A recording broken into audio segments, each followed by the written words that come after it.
Early March 1943, Port Moresby, Papua, New Guinea. The wrench slipped from oil-stained hands as Captain Paul Irvin Gunn stared at the modified bomber in front of him. Inside that aircraft was something that should not exist, something that violated every regulation written in the United States Army Air Forces manual, something his commanding officer had never officially authorized. 8 forward-firing .50 caliber machine guns protruded from the place where a bombardier's glass nose was supposed to be. The B-25 Mitchell medium bomber, originally designed for precision bombing from altitude, had been transformed into something entirely different. A ship killer, a commerce destroyer, an illegal experiment that would either help save the Pacific Theater or earn Gunn a court-martial. What neither Gunn nor anyone else realized was that this unauthorized modification, born from desperation and personal fury, would trigger the most devastating defeat the Japanese Navy would suffer during the entire Pacific campaign. The mathematics of Allied victory in the Southwest Pacific were being written not in battle plans approved in Washington, but in welding shops and maintenance hangars by a 43-year-old maverick fighting his own private war. The path to this moment had begun 2 years earlier on December 8, 1941, Manila time. Paul Irvin Gunn, a man whom absolutely no one called Pappy yet, stood at Nichols Field watching Japanese bombers methodically destroy the American Air Forces in the Philippines. As manager of the fledgling Philippine Airlines, he had 4 Beechcraft 18 civilian aircraft under his control. Within hours, Major General Louis Brereton would commandeer those planes and commission Gunn as a captain in the Army Air Corps. What should have been a short wartime assignment would turn into a 3-year odyssey of innovation, revenge, and technological transformation. Gunn was 42 years old, a former Navy Chief Petty Officer who had served 20 years as an enlisted naval aviator before retiring in December 1939. He had learned to fly during the 1920s, had served with the legendary Top Hatters fighter squadron, and had instructed at Pensacola Naval Air Station. He understood aircraft completely, not from textbooks, but from 2 decades of working on them, flying them, and occasionally crashing them. But on that December morning, technical knowledge meant nothing. Gunn faced a far more immediate problem. His wife, Clara Louise, called Polly by everyone who knew her, and their 4 children were in Manila as Japanese forces closed in. His 2 sons, Paul Jr. and Nathan, were teenagers. His daughters, Connie and Julie, were younger. The family lived in Manila while Gunn ran the airline, enjoying a comfortable expatriate life that vanished overnight. In the chaotic weeks that followed, Gunn flew reconnaissance and transport missions across the collapsing Philippine defenses. He dodged Japanese fighters, survived being shot down over the jungle, walked out to safety, and then climbed straight into another aircraft. On one mission, he earned a Distinguished Flying Cross by flying an unarmed transport into Bataan to deliver medical supplies to surrounded American troops, navigating through Japanese-controlled airspace with nothing but skill and audacity. But he could not reach his family. On Christmas Eve 1941, Gunn received orders to evacuate key personnel to Australia. He withdrew all his military pay, borrowed as much money as he could from fellow officers, and prepared to bring his family to safety. But the Japanese advance moved too quickly. His family could not reach the airfield in time. Gunn had to choose between abandoning them or disobeying orders. He flew to Australia because orders were orders, because the war was bigger than one family, because staying meant death or capture.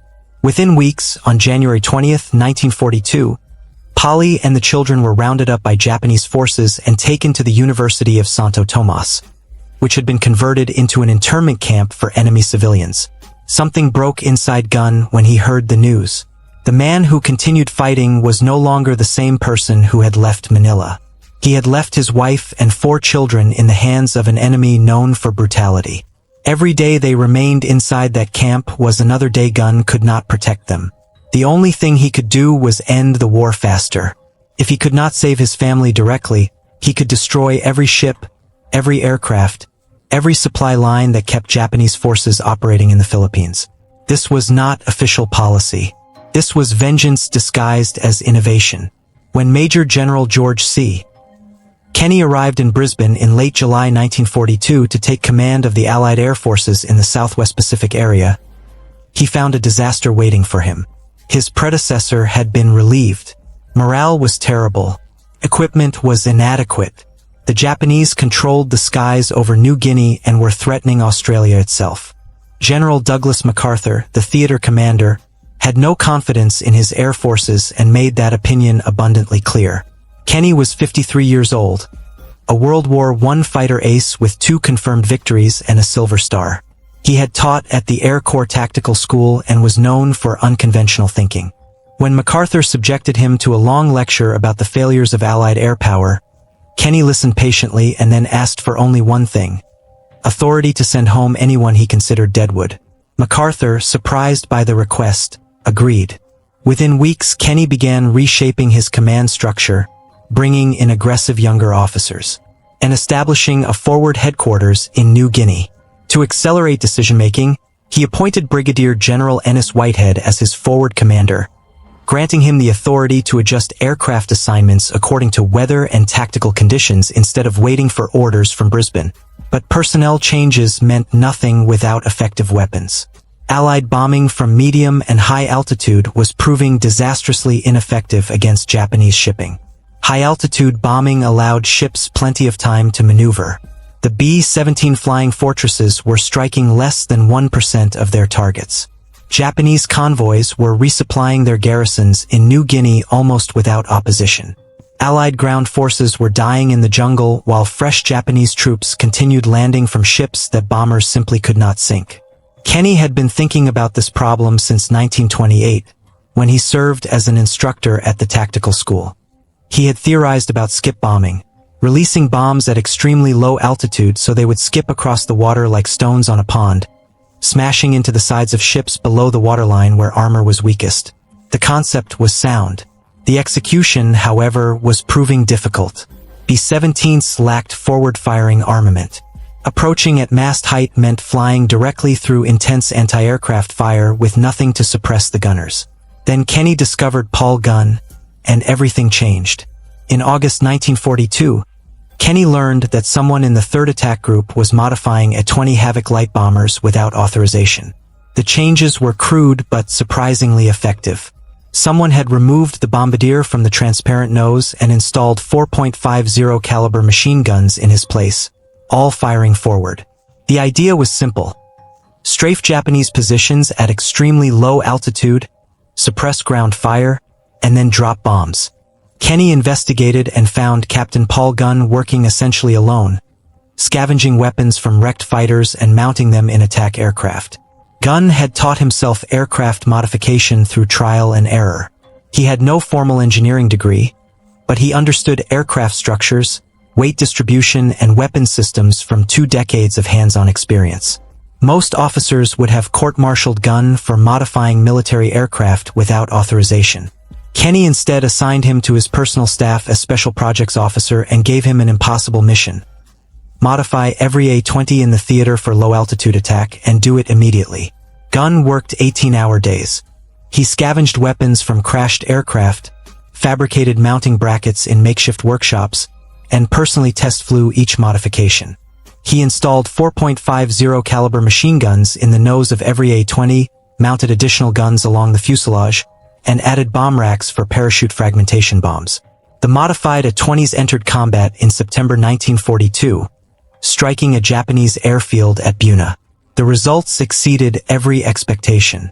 The strafer A-20s swept in at treetop level, guns blazing, suppressing anti-aircraft positions before releasing their bombs. Japanese defenders, accustomed to high-altitude bombers they could see approaching for minutes, had almost no time to react. The attack destroyed dozens of aircraft on the ground and proved that low-level strafing could transform air warfare. Kenny immediately ordered Gunn to begin working on a similar modification for B-25 Mitchell medium bombers.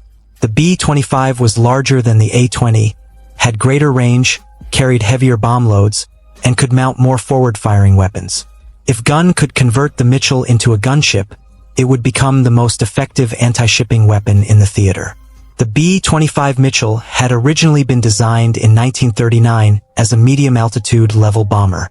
It was a twin-engine aircraft with a wingspan of 67 feet 7 inches, powered by 2 Wright R-2600 radial engines producing 1,700 horsepower each. Its normal armament consisted of 6.50 caliber machine guns for defense and a bomb load of 3,000 pounds. The aircraft carried a crew of 5: pilot, co-pilot, bombardier, radio operator, and gunner. It was named after General Billy Mitchell, the controversial advocate of air power who had been court-martialed in 1925 for his outspoken views. Approximately 9,890 B-25s would eventually be built at 2 North American aviation plants, one in Inglewood, California, and the other in Kansas City, Kansas. The B-25 gained fame in April 1942 when Lieutenant Colonel James Doolittle led 16 B-25B bombers on a daring raid against Tokyo, launching them from the aircraft carrier USS Hornet. The raid caused minimal physical damage but delivered a massive morale boost to Americans still reeling from Pearl Harbor. Most importantly, it forced Japan to keep fighter aircraft at home to defend the mainland instead of sending them to the front lines. But the B-25's primary role remained medium-altitude bombing, a mission in which it was proving ineffective against ships. Gunn looked at the B-25 and saw potential that no one else recognized. The aircraft's nose section was large enough to mount multiple heavy machine guns. The twin-engine design offered redundancy. Losing one engine would not necessarily doom the aircraft. The sturdy structure could absorb heavy punishment. Most importantly, the Mitchell had enough range to reach Japanese shipping lanes that the shorter range A-20 could not. In late 1942, Gunn began modifying B-25s inside a maintenance hangar at Townsville, Australia. He was working with Captain Jack Fox, the North American aviation technical representative in the theater. Fox's job was to ensure that aircraft modifications followed factory guidelines, specifications. Instead, he became Gunn's partner in what would turn into the most successful unauthorized aircraft modification program of the war. The first challenge was removing the bombardier and his glass nose section. This saved weight and eliminated a vulnerable position that was useless during low-altitude attacks. Gunn replaced the transparent nose with a solid metal nose that housed 4.50 caliber M2 Browning machine guns, all firing forward and controlled by the pilot. Each gun carried about 500 rounds of ammunition. The rate of fire was roughly 850 rounds per minute per gun, meaning the pilot could unleash a storm of bullets capable of shredding any target in seconds. But for guns were not enough.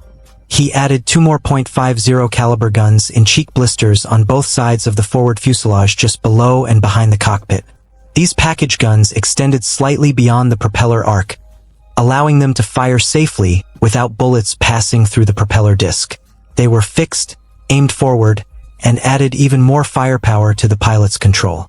Then Gunn made a radical decision. The B-25 originally had a dorsal turret with twin .50 caliber guns mounted behind the cockpit. This turret could rotate to defend against attacks from above and behind. Gunn locked the turret into a forward-firing position, effectively adding 2 more guns to the pilot's arsenal. The co-pilot could operate these guns using a sight in the cockpit, or the pilot could fire all the weapons simultaneously using a master trigger. Now the modified B-25 carried 8 forward-firing .50 caliber machine guns capable of delivering roughly 180 pounds of projectiles every second. For comparison, a single P-51 Mustang fighter carried 6.50 caliber guns. The modified B-25 now possessed the forward firepower of more than one fighter aircraft, concentrated in a platform that could still carry about 2,000 pounds of bombs. These modifications created serious engineering challenges. Adding weight to the nose shifted the aircraft's center of gravity forward, making the plane nose-heavy and difficult to control. Gunn compensated by repositioning equipment toward the rear and adding ballast in the tail section. The massive recoil from 8 guns firing simultaneously created structural stress. Gunn reinforced the nose section with additional bracing. The guns produced intense heat and smoke. Gunn installed ventilation systems and moved ammunition storage to reduce the risk of fire. Most importantly, Gunn had to solve the problem of gun harmonization. All 8 guns needed to converge their fire at a specific point in front of the aircraft, typically between 200 and 400 yards. If the guns were not perfectly aligned, bullets would scatter everywhere except the target. Gunn developed a precise ground testing procedure using targets placed at measured distances. He adjusted each gun mount carefully until all 8 weapons converged exactly. He personally test-fired the guns, making tiny adjustments and refusing to approve any aircraft until it met his strict standards. The entire modification process required about 2 weeks per aircraft when crews worked around the clock. Gunn trained maintenance teams to perform the work and established production line methods to speed up the process. By December 1942, he had modified enough B-25s to equip the 90th Bombardment Squadron. The squadron needed a commander who understood low-altitude attack and was willing to ignore traditional bombing doctrine. Kenny selected Major Ed Larner, a pilot who had risen from first lieutenant to major in only a few weeks due to his aggressive combat leadership. Larner had shown exceptional skill during low-level missions and had earned Kenny's confidence. Larner and Gunn worked together to develop the tactics that would transform naval warfare. The modified B-25s would approach Japanese ships at extremely low altitude, sometimes as low as 50 feet above the water, flying at maximum speed, around 300 miles per hour. At this altitude and speed, they were almost impossible for ship gunners to track. The closing speed was too fast for manual aiming, and the aircraft were already gone before gunners could adjust their fire. As the B-25s approached, the pilots opened fire with all 8 forward guns at a range of about 1,000 yards, gradually walking the stream of bullets into the target ship. The torrent of .50 caliber rounds swept across the decks, killing or suppressing anti-aircraft gunners, destroying gun positions, shredding superstructures, and creating total chaos. The goal was not to sink the ship with gunfire, although the damage could be severe. The real objective was to silence the ship's defenses and terrify the crew. Then came the bombs. At a distance of roughly 200 to 400 yards, flying at minimum safe altitude, the pilot would release a bomb fitted with a 4 to 5 second delayed fuse. The bomb would leave the aircraft traveling about 300 miles per hour, strike the water, and skip across the surface. The bomb might bounce once, sometimes twice, before smashing into the side of the ship at or just below the waterline. The delayed fuse ensured the bomb would not explode immediately on impact. Instead, it would penetrate the hull, sink slightly beneath the surface, and then detonate. The explosion occurred in the most vulnerable area of the ship, below the armor belt where the hull was weakest. The blast was amplified by the incompressibility of water, which transmitted shock waves with devastating efficiency. A single bomb exploding below the waterline could break a ship's keel, rupture fuel tanks, flood engine rooms, and cause catastrophic structural damage. By the time the bomb detonated, the B-25 was already past the target, climbing sharply to escape the blast and any secondary explosions. Explosions. The entire attack, from the first burst of gunfire to the moment the bomb was released, took only about 10 seconds. Skip bombing itself was not completely new. The British had experimented with the technique before, and some American pilots had attempted it independently. But combining skip bombing with overwhelming forward firepower was Gunn's true innovation. The strafer nose transformed the bomber into its own fighter escort, suppressing enemy defenses before releasing its bombs. This combination would prove devastating. While Gunn was modifying aircraft, Allied intelligence was carefully monitoring Japanese naval movements. Ultra Intercepts, the code-breaking operation that had cracked Japanese naval communications, provided detailed insight into enemy plans. Fleet Radio Unit Melbourne, known as FRUML, was reading Japanese messages almost in real time.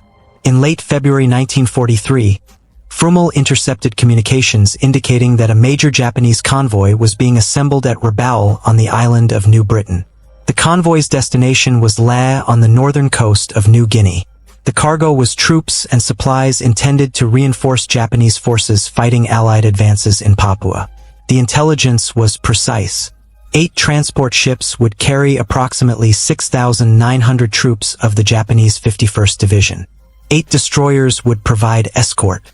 The convoy would depart Rabaul at midnight on February 28, 1943, and was expected to arrive at Lae about 3 days later.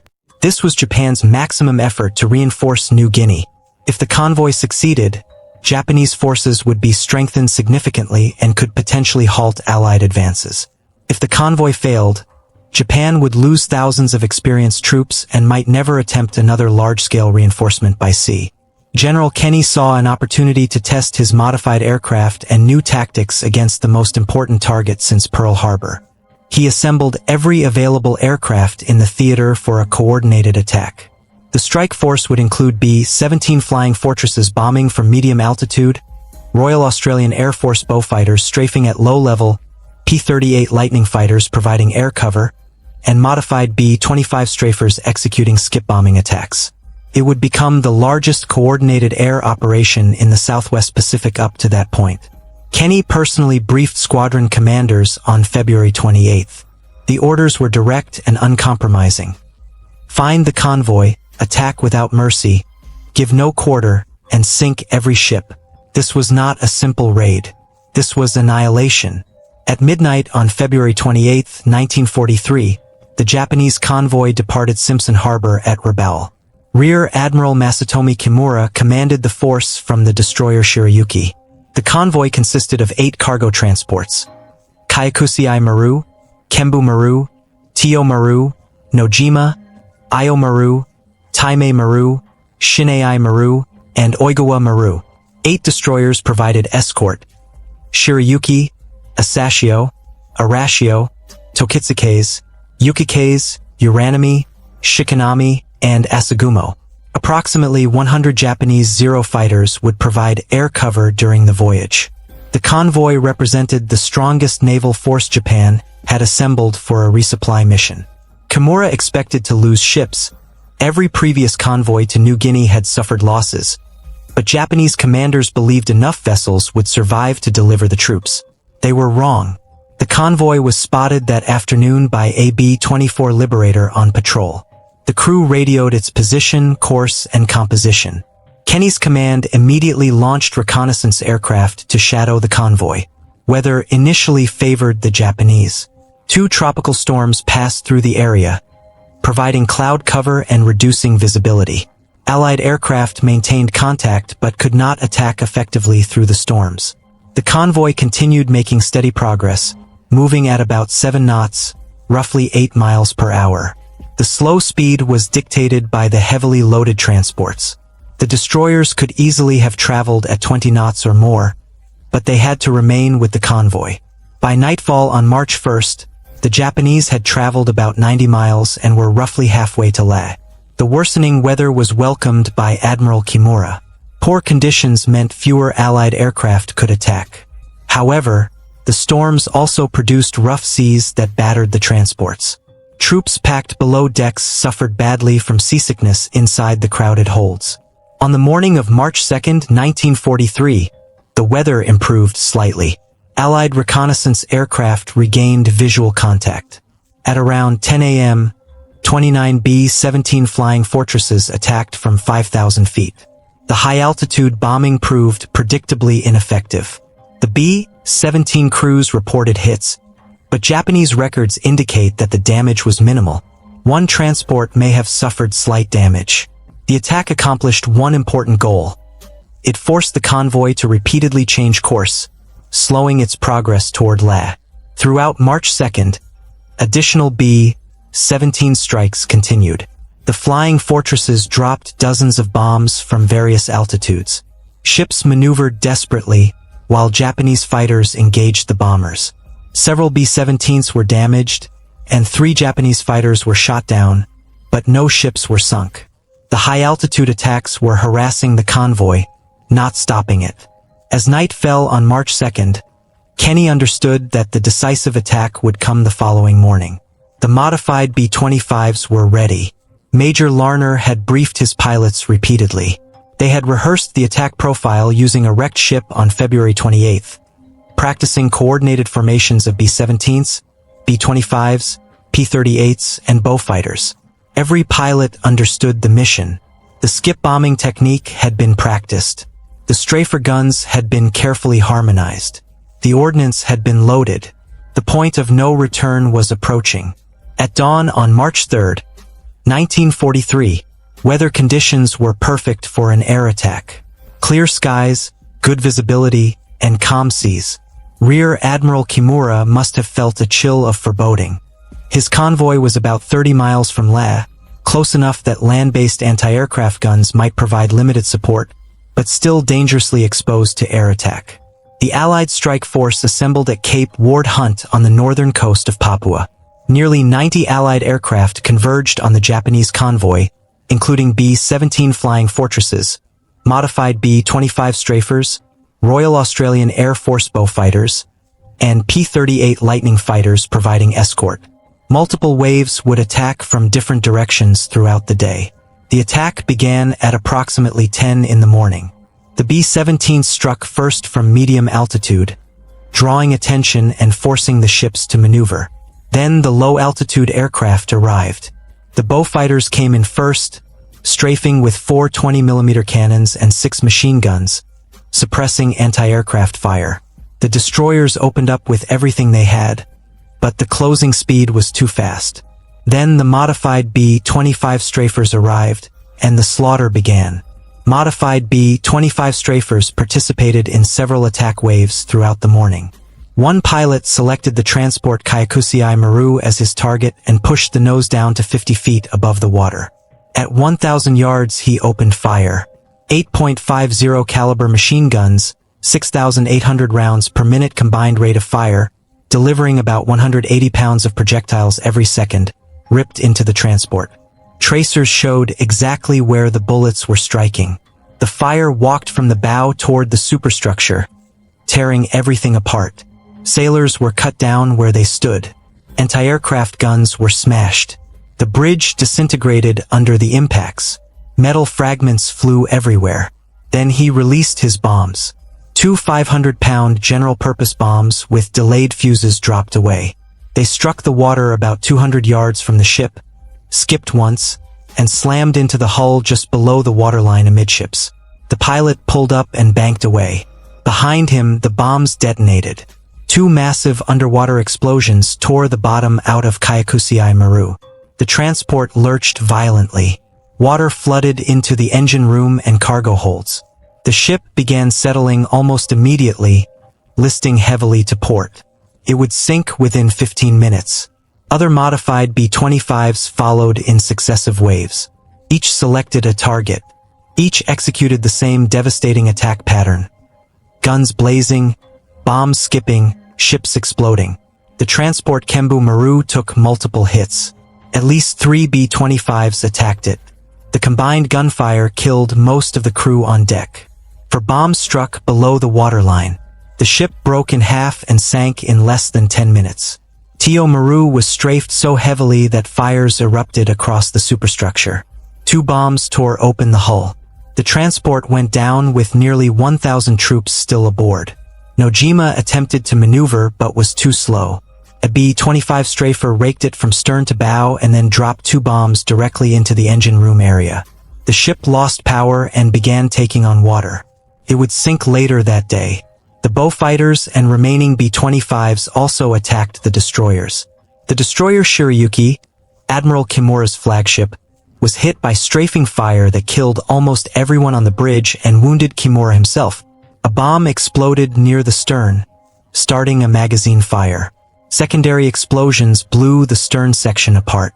The destroyer sank. Tokitsuke's took direct bomb hits that ignited fuel tanks. The destroyer turned into a floating inferno and sank within the hour. Arashio collided with the transport Nojima while maneuvering to avoid attacks and suffered severe damage. The destroyer was later abandoned and sank. Throughout the battle, Japanese Zero fighters desperately tried to protect the convoy. But P-38 Lightnings engaged them at high altitude, while the B-25s operated at masthead height, where fighters could not attack safely without risking their own ships. The coordination was flawless. The main attack lasted about 40 minutes. When the Allied aircraft withdrew to rearm and refuel, the scene below was apocalyptic. For transports were already sinking or had sunk. 3 destroyers were gone. The remaining ships were scattered, damaged, and in complete chaos. Hundreds of Japanese soldiers and sailors struggled in the water. Bodies floated among burning wreckage. Oil slicks spread across the sea. That afternoon, Allied aircraft returned for additional strikes. Modified B-25s located the surviving ships limping toward Lae. The attacks were systematic and relentless. Each ship was targeted individually. The strafer B-25 swept in low, guns blazing, bombs skipping across the water. More transports sank.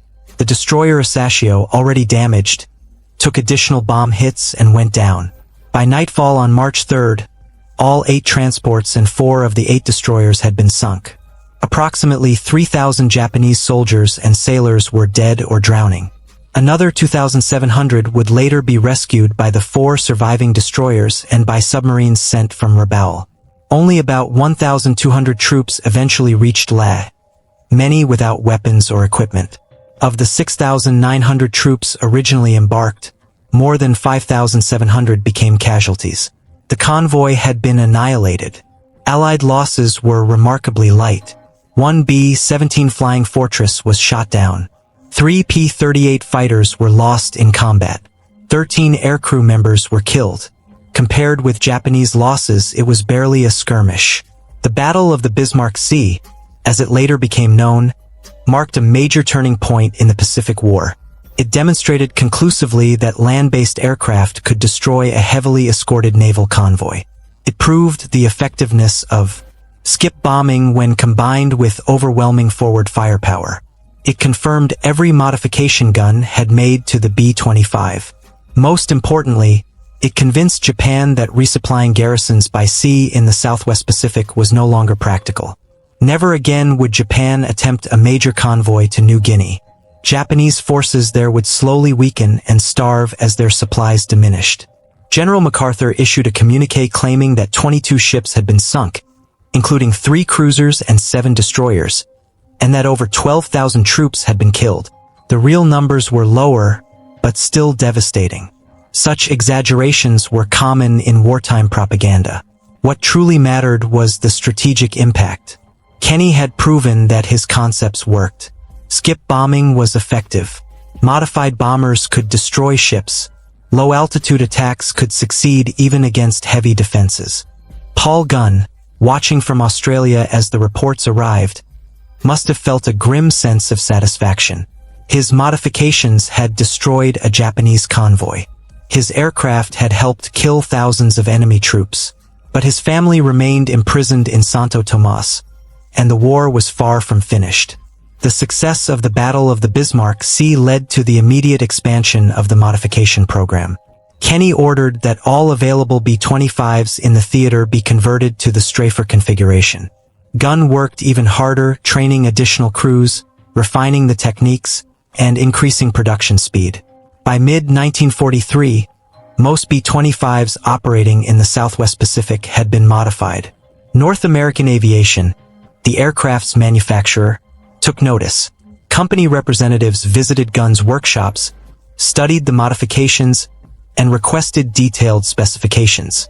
They wanted to incorporate Gunn's innovations directly into factory production. Gunn was promoted to major and sent back to the United States to work with North American Aviation at their Inglewood and Kansas City plants. During late 1943 and early 1944, he worked with engineers to design factory-produced strafer versions of the B-25. The first result was the B-25G, which mounted a powerful 75mm cannon in the nose along with 4.50 caliber machine guns. About 405 B-25GS were built. The 75mm cannon fired a 14.7-pound shell capable of penetrating ship armor or destroying bunkers. However, the cannon had drawbacks. It was difficult to load, required a crew member in the nose, and had a slow rate of fire. Gunn personally tested the B-25G in combat, leading a raid with the 3rd Attack Group against a Japanese destroyer. He struck the ship's fire control system with the 75mm cannon, disabling its ability to coordinate defensive fire. The ship was later sunk by conventional bombs. Gunn publicly claimed that the cannon had sunk the destroyer, though he privately admitted that the bombs delivered the final blow. The B-25H followed the G model into production.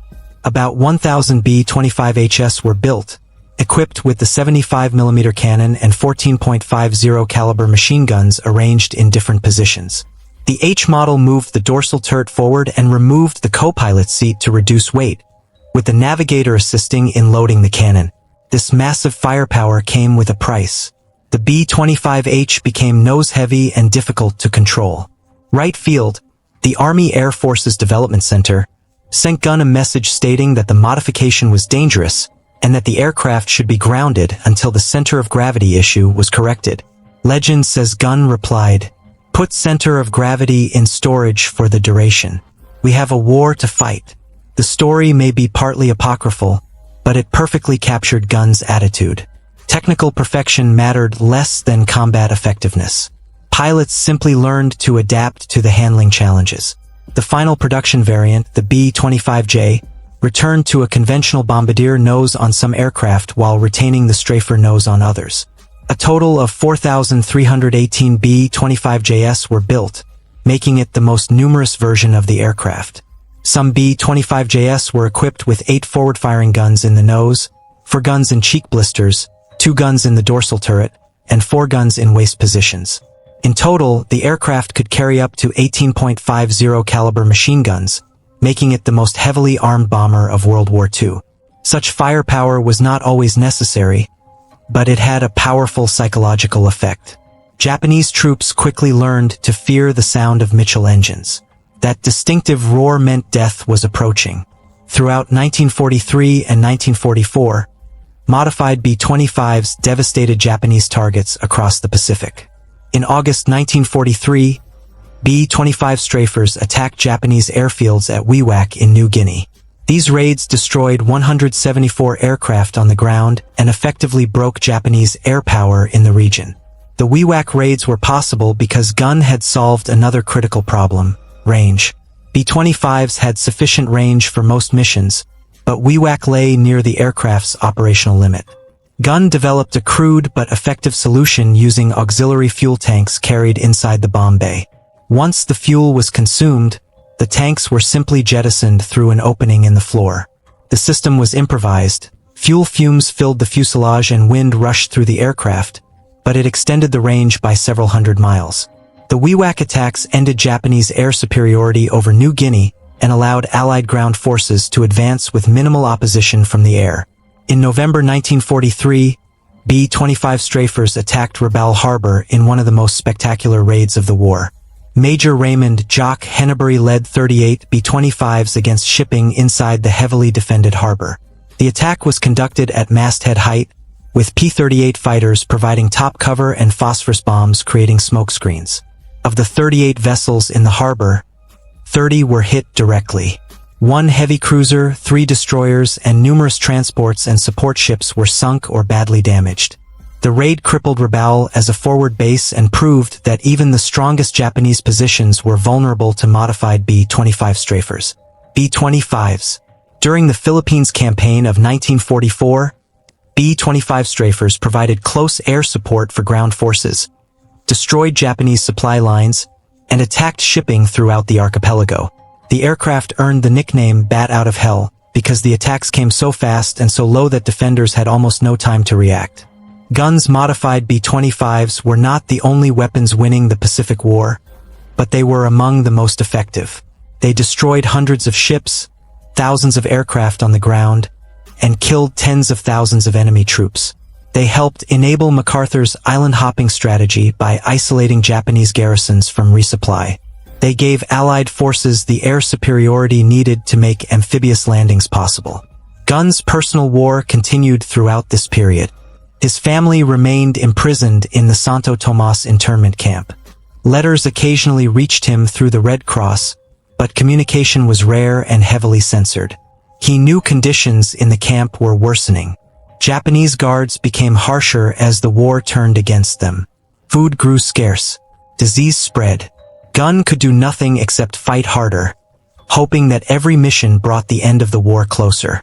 In late 1944, American forces invaded Leyte in the Philippines. Gunn was there, still flying combat missions at the age of 45, still searching for ways to destroy the enemy more effectively. One night in late 1944, Japanese bombers attacked Tacloban airfield on Leyte. Gunn was on the ground when white phosphorus bombs exploded nearby. Fragments tore into his shoulder, causing severe damage. The wound was serious, leaving his right arm nearly useless and causing intense pain. He was evacuated to Australia for treatment and spent months recovering. The injury ended Gunn's combat flying career, though the war itself was nearing its conclusion. On February 3, 1945, elements of the 1st Cavalry Division, advancing as a fast-moving flying column, liberated the Santo Tomas internment camp in Manila. The cavalry arrived just as Japanese guards were preparing to execute the camp's leadership. Amid the chaos of the battle for Manila, American soldiers freed more than 4,000 internees. Among them were Polly Gunn and her 4 children. They had survived 3 years and 14 days of imprisonment. The family was emaciated and traumatized, but alive. General Douglas MacArthur personally visited the camp soon after its liberation and met the Gunn family. He arranged for them to be flown to Australia to reunite with Pappy Gunn. The reunion happened weeks later. The man who had left Manila on Christmas Eve of 1941 finally held his family again. Polly had kept the children together through unimaginable hardship. The boys, now nearly grown men, had survived years of separation between male and female quarters. The girls had endured hunger and deprivation. They were reunited, but they were no longer the same people they had once been. The war had changed all of them. Gunn remained in the Army Air Forces after recovering from his injuries. He was promoted to lieutenant colonel and continued working on aircraft modifications and tactical development, although he no longer flew combat missions. He retired from military service on June 30, 1948, as a full colonel, medically retired due to his wartime injuries. His decorations included the Distinguished Flying Cross with 1 oak leaf cluster, indicating a second award, the Silver Star, the Legion of Merit, the Air Medal, 9 Purple Hearts, and numerous unit citations and campaign ribbons. 9 Purple Hearts represented 9 separate occasions on which he had been wounded or injured in combat. After the war, Gunn returned to the Philippines and helped re-establish Philippine Airlines. The country was rebuilding after years of Japanese occupation and the destruction caused during liberation. Gunn helped restore air transportation, reconnecting islands that had been cut off from one another. He was still flying, still taking risks, still pushing limits. On October 11, 1957, 7 days before his 58th birthday, Gunn was flying a charter flight when his aircraft encountered a severe storm. The plane crashed. Paul Irvin Pappy Gunn died doing what he had done for nearly 40 years, flying. He was buried at Barrancas National Cemetery at Naval Air Station Pensacola, Florida, where he had once served as an instructor. His legacy endured in several ways. The B-25 strafer modifications he pioneered remained standard throughout the war. Approximately 9,890 B-25 Mitchells were built, and thousands were configured as strafers based on Gunn's designs. The skip bombing technique he helped perfect destroyed hundreds of Japanese ships and contributed greatly to Allied victory in the Pacific. Gunn demonstrated that innovation could come from anywhere, even from a grieving father working alone in a maintenance hangar. The official military bureaucracy had intended to fight World War II with existing weapons and approved tactics. Gunn proved that desperate circumstances sometimes demanded desperate innovation. The Battle of the Bismarck Sea later became a case study in military academies around the world. The combination of intelligence, coordination, new weapons, and new tactics produced a complete victory at minimal cost. It demonstrated what air power could achieve against naval forces when used correctly. 8 transports destroyed, 4 destroyers sunk, more than 5,000 casualties inflicted, all for the loss of only 4 Allied aircraft. The mathematics were simple and brutal. No fleet could survive in a battlefield where the enemy controlled the air. Fired. Destroying supplies before they ever reached the battlefield was the most efficient form of warfare. The modified B-25 became the weapon system that made this possible. It could fly hundreds of miles to locate enemy ships, suppress their defenses with overwhelming firepower, destroy them using skip bombing attacks, and then return to base ready for another mission. One B-25 strafer could accomplish what previously required coordinated strikes by several different aircraft types. Japan learned the lesson too late. After the disaster in the Bismarck Sea, Japanese commanders realized they could no longer move large convoys in daylight within range of Allied air bases. They shifted to night movements, used submarines for critical supplies, and increasingly relied on small barges that could hide along coastlines during the day. These measures reduced losses but did not eliminate them. B-25 strafers hunted barges with the same efficiency they hunted ships.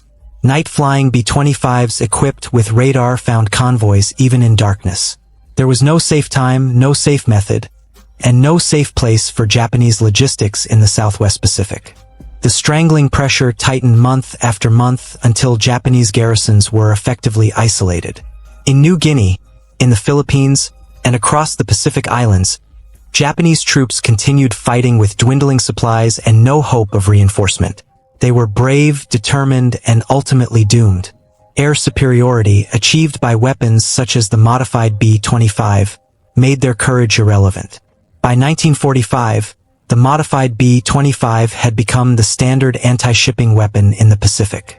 The aircraft continued evolving through the B-25G, H, and J variants with increasingly heavy armament, but the basic concept remained Gunn's original innovation. A medium bomber converted into a flying gun platform capable of suppressing defenses and delivering devastating low-altitude attacks. When the war ended in August 1945, modified B-25s were still flying combat missions. They were among the aircraft that escorted the Japanese surrender delegation from Japan to Manila in mid-August. It was fitting that the aircraft which had done so much to defeat Japan would also witness its surrender. Post-war analysis by both American and Japanese historians confirmed the importance of Gunn's innovations. Japanese naval officers later admitted that after the Battle of the Bismarck Sea they understood they could no longer safely operate ships in waters within range of Allied air bases. The psychological impact was as powerful as the physical destruction. Convoy commanders knew that low-flying bombers could appear without warning and destroy entire formations before defenses could respond. Modified B-25s had created a new style of warfare in which medium bombers hunted ships with the efficiency of submarines and the firepower of cruisers. The implications extended beyond the Pacific War. After the war, air forces around the world studied the lessons of skip bombing and forward-firing armament. The concept of the gunship, an aircraft designed primarily for gun attacks rather than traditional bombing, became standard in many air forces. Aircraft such as the AC-47, AC-119, and AC-130 gunships used in Vietnam and later conflicts were conceptual descendants of Gunn's modified B-25s. Of the 9,890 B-25 Mitchells built during World War II, more than 100 still survive today, most of them in the United States. Many remain airworthy and appear at air shows where spectators admire their size, sound, and historical significance. The distinctive roar of the Wright R-2600 engines is unforgettable. Watching a B-25 bank low across an airfield, just as they once did over Japanese ships, reminds observers of what these aircraft accomplished. Several flying B-25s are configured as strafers with forward-firing guns in the nose. When these guns are fired during demonstrations using blank ammunition, the effect is overwhelming. The muzzle flashes are visible. The aircraft shudders from the recoil. Watching a B-25 strafer demonstration gives spectators a small glimpse of what Japanese sailors experienced in the final seconds before their ships were destroyed. Museums around the world display B-25s in different configurations. The National Museum of the United States Air Force in Dayton, Ohio preserves multiple examples. The National Naval Aviation Museum in Pensacola, Florida, where Gunn once instructed, also displays a B-25. The Smithsonian National Air and Space Museum maintains aircraft that preserve the history of the type. Each aircraft tells a story of innovation, desperation, and victory. In 1959, General George Kenney published the saga of Pappy Gunn, a biography of the man whose ideas had changed the war. Kenney, by then retired, wanted to ensure Gunn's contributions would not be forgotten. The book described Gunn's modifications, his combat missions, and his personal war to free his family. Kenney wrote that Gunn was one of the most important individuals in the Pacific War, a man whose unauthorized actions had saved thousands of Allied lives and shortened the conflict. Nathaniel Gunn, Pappy's youngest son, later wrote about his father's story as well. His books provided the family perspective, describing life inside the Santo Tomas camp and the long wait for liberation. The Gunn family's experience became a powerful reminder of the human cost of war and the strength required to endure it. In 1975, The United States Air Force honored Gunn posthumously by naming a training facility after him. The recognition came late, but it was sincere. Gunn had never sought fame. What he cared about was effectiveness. The story of how one engineer's unauthorized modifications created a devastating weapon system remains relevant even today. Gunn refused to accept his family's imprisonment as inevitable. He refused to believe that existing weapons were good enough. And he refused to follow regulations that prevented innovation. That refusal, combined with technical skill and General Kenny's support, produced modifications that changed the nature of warfare. The B-25 strafer destroyed hundreds of Japanese ships, killed thousands of enemy troops, and played a significant role in Allied victory in the Pacific. Innovation often emerges from unexpected places and succeeds through unconventional methods. The modified B-25 was not the weapon that single-handedly won World War II. That victory required the efforts of millions of people using thousands of different weapons across 4 years of global war. But the modified B-25 achieved results far greater than its numbers suggested. The aircraft represented what could happen when necessity met opportunity, when personal determination aligned with military need, when one man simply decided that failure was not acceptable. The weapon was born in a maintenance hangar out of desperation. It flew into combat at masthead height, guns blazing, bombs skipping across the water before smashing into ship hulls and exploding below the waterline. It destroyed Japan's hopes of resupplying its forces. To shorten the war, it saved Allied lives.